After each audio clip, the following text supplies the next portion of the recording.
In fact, it was the F-22 that was recently called upon to blast a Chinese surveillance balloon and several other high-altitude objects. I knew it! What's the story, guys? We're finally checking out the F-22 Raptor. I've heard so much about this fighter jet and I'm so impressed. So it'd be good to finally find out what it's about. It's the most lethal fighter jet ever built. Raptor! Just the name alone itself. Look at the design. This is gonna be class. Let's go. Woo!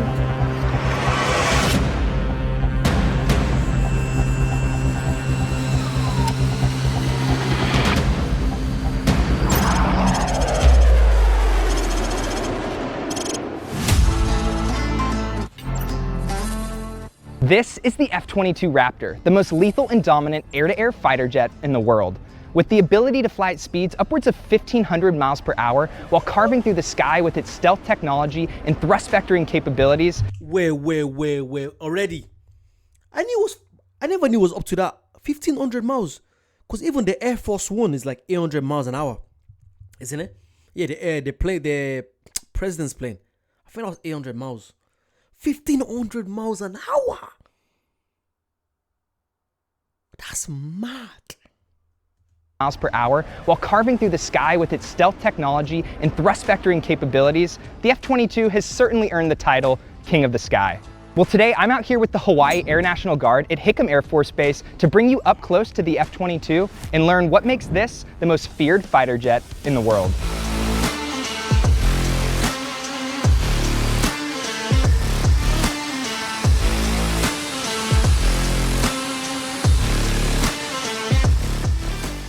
Hi, Captain Pete Watt Van Ribink, F-22 pilot with the Hawaii Air National Guard out here at Hickam Air Force Base, Hawaii.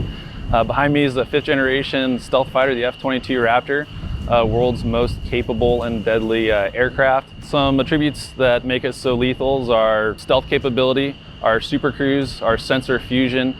Sorry, again, if I don't know something, I'm gonna ask. What does that mean? Stealth. When I hear stealth, what does that mean?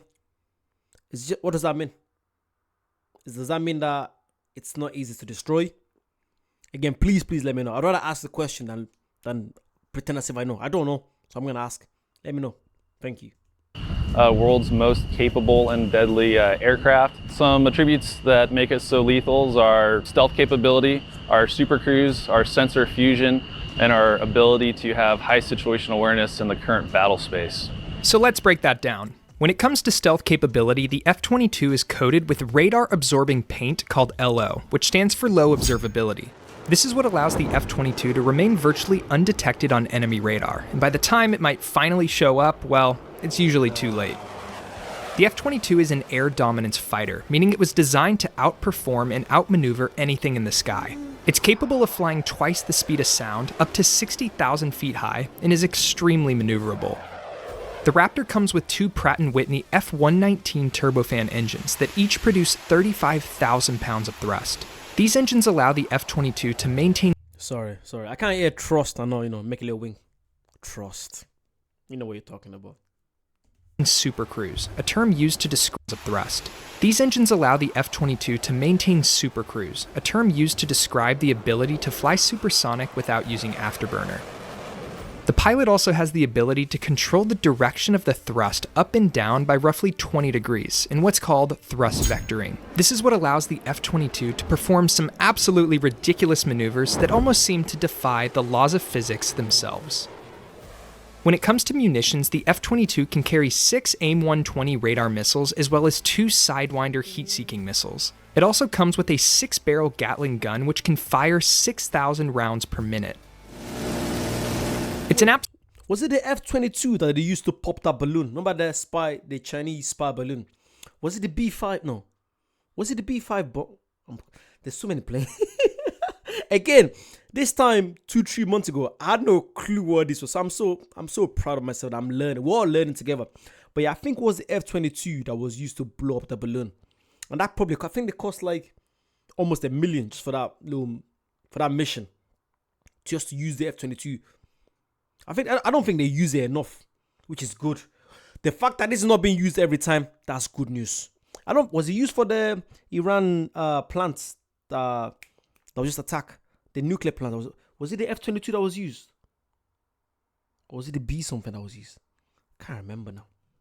absolutely fascinating aircraft, and here at the Hawaii Air National Guard, the units are comprised of both active duty and traditional guardsmen, a concept called total force integration, which was designed to create an even more effective and efficient Air Force. The Hawaiian Raptors are a total force integration unit, and the Air National Guard is the lead. We have an active associate here, which means that there's 2 fighter squadrons here, with the Air National Guard making up 1 fighter squadron and the active duty making up the other fighter squadron.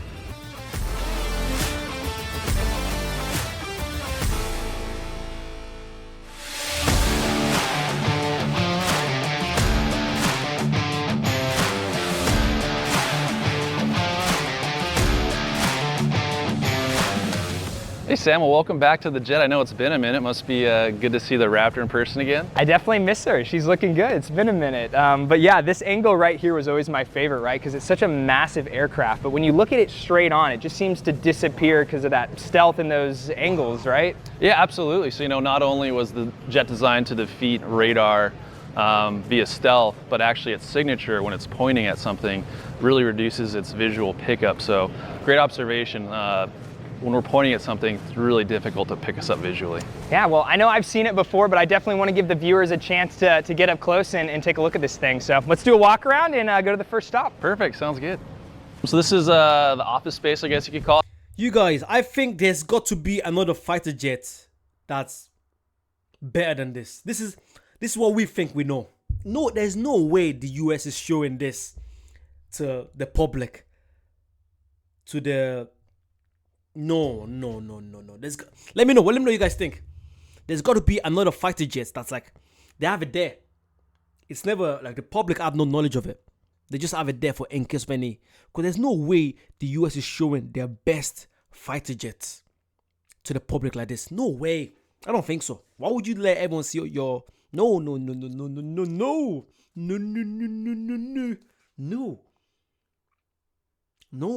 No way. Nah, let me know what you guys think about that. For the F-22.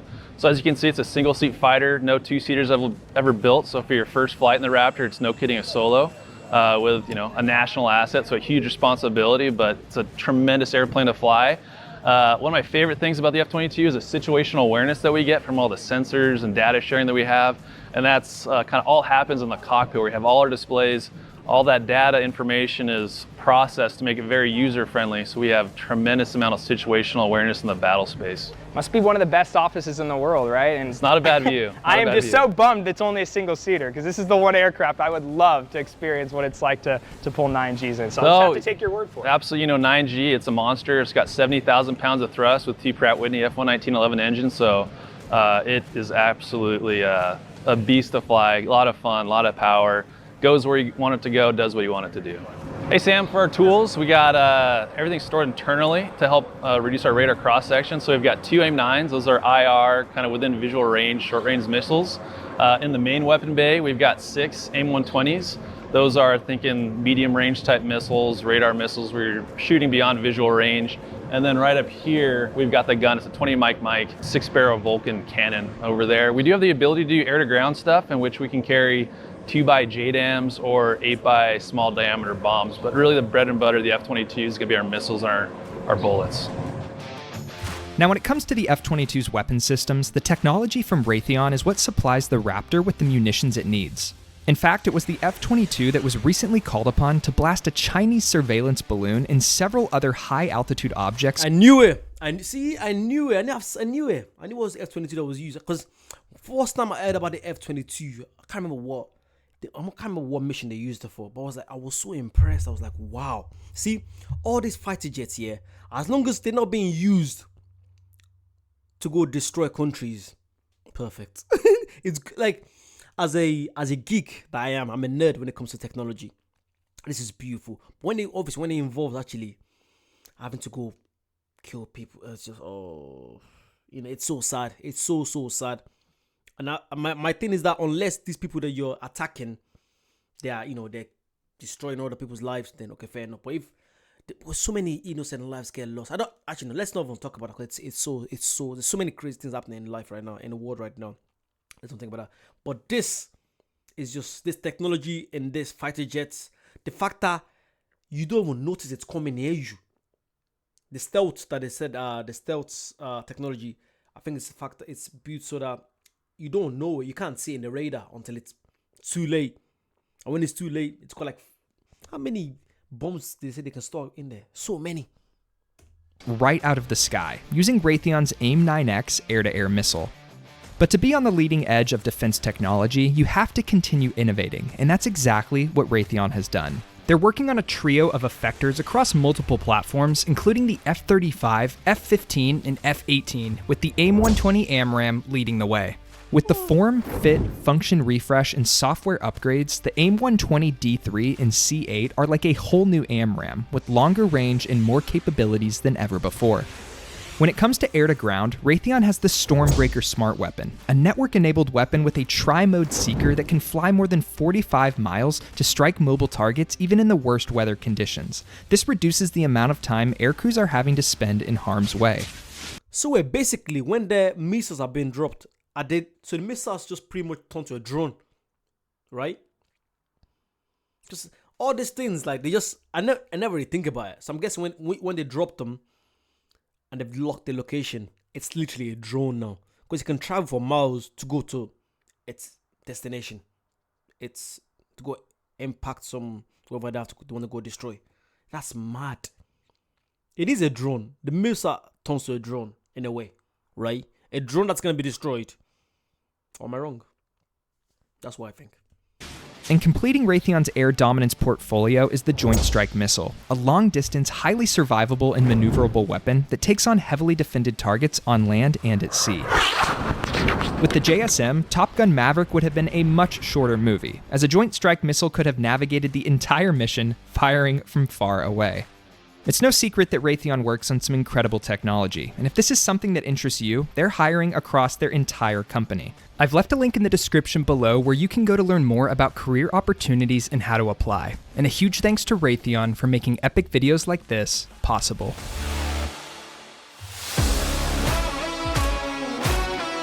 Welcome to the rear of the F-22. We've got two Pratt & Whitney F-119 engines capable of producing 35,000 pounds of thrust apiece, so that's 70,000 pounds of thrust. Super capable engines, very reliable. We're a Mach 2 type airplane that can get us up to about 60,000 feet. Another great asset for the F-22 is we're a super maneuverable airplane. We've got massive flight controls as well as thrust vectoring. What you can see on this engine right here is the nozzles are actually in the open position. Once the jet starts up, those things will actually compress to go zero. And then when we're flying, we can actually manipulate the nozzles to either deflect upwards or downwards. And what that helps us do is just makes us very maneuverable when we're doing BFM, basic fighter maneuvers, so thinking within visual range, dogfighting type stuff. So it gives us a great platform to be highly maneuverable and then highly lethal. All right, Watt, one of my favorite parts of the F-22 is just how massive these flight control surfaces are. Can you talk a little bit about what these things are able to allow the F-22 to do? Sure, absolutely, Sam. So like you said, flight controls are massive. The horizontal stabs are actually about the size of an F-16 wing. Yeah. They're center point pivot, so we get insane maneuverability off of the horizontal stabs. Another really cool thing about the F-22 is it's fly-by-wire. So for other pilots out there on the traditional Cessna, Pipers, when you do left pedal, that's going to command left rudder. But on this airplane, it'll actually send out the core processor, and the airplane will actually determine what flight controls to manipulate to best solve that pilot's request input. So absolutely optimizes maneuverability and just makes it a very easy, smooth airplane to fly. It really is like flying a futuristic spaceship, isn't it? Again, I've said this a few times. I'm just happy I live in the UK, and the UK are big allies of the USA. Thank God. Oh, absolutely. It's an amazing airplane. Just looking at it, it looks like it's not from this world. So now that you've had the chance to look at the F-22 up close, I say we head inside the squadron to see where the pilots gear up and mission plan before every flight. But it's also more than just the pilot in the jet. Inside this squadron are hundreds of airmen from all different types of career fields who come together to help accomplish the mission. So right inside here is aircrew flight equipment. Now you can basically think of that like a locker room, but for F-22 pilots. It's where they all go to gear up before each flight. Now there's actually a training mission taking off a little bit later this afternoon, so a few of the pilots are in there gearing up right now. I say we head inside and check out some of that gear that they wear for every flight.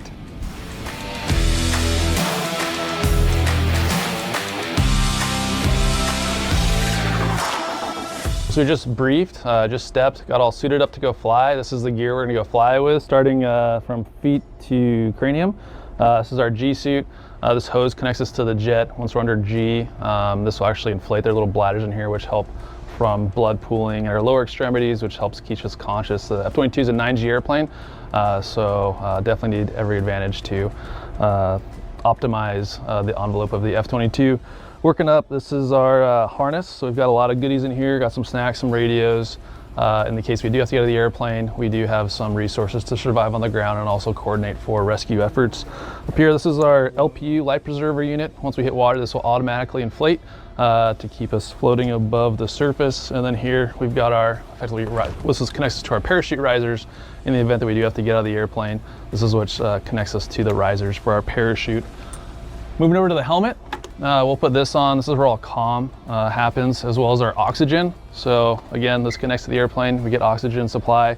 And then here, the mask. This is where our communication equipment is, where we can talk between each other, as well as in our earpieces to receive. So quite a bit of get up, a lot to wear, but keeps us safe. And our APE guys do a great job making sure that we're always ready to fly.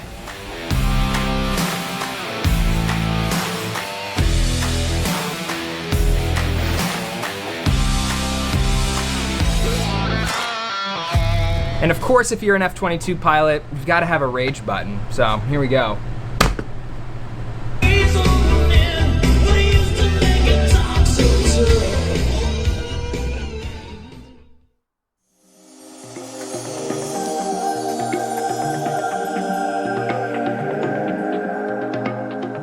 As the pilot strapped into the jet and the maintainers prepped the aircraft for launch, I was able to get a front row seat for the entire thing. Now, because the F-22 only has one seat, that means I'm not going to be able to go up for a ride. However, the Hawaii Air National Guard wasn't going to leave me hanging, and in fact, they treated me to the next best thing.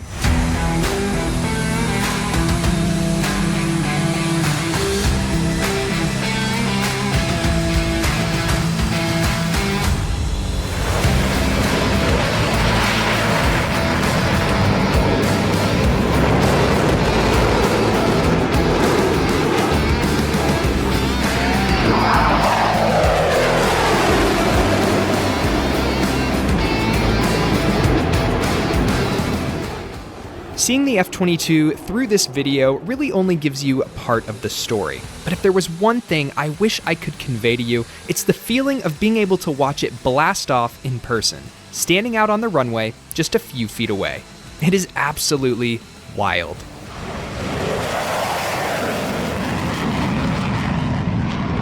You can actually feel the vibration.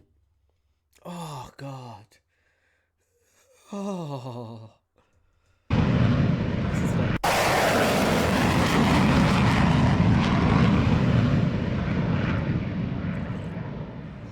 Well guys, there you have it, the mighty F-22 Raptor. This aircraft will forever be one of my favorites, and it was a blast getting to hang out here with the Hawaii Air National Guard to showcase this incredible platform.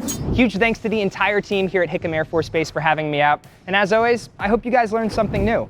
Thanks for tuning in, and I'll catch you next time. I really loved it. I really enjoyed it. You guys definitely check out the channel. I'm gonna put a link down below. This fighter jet is just ridiculous. Oh God! Again, please, let's just not fight each other. Let's please stay peaceful. Let's use this fighter jet as, toys. They're just toys we play with. We test them. We're not actually using them to go fight. Please. Because this is just dangerous. Just dangerous. If you guys like stuff like this, comment down below. Let me know what you're gonna see. Like, subscribe, and I'll see you soon. Bye bye.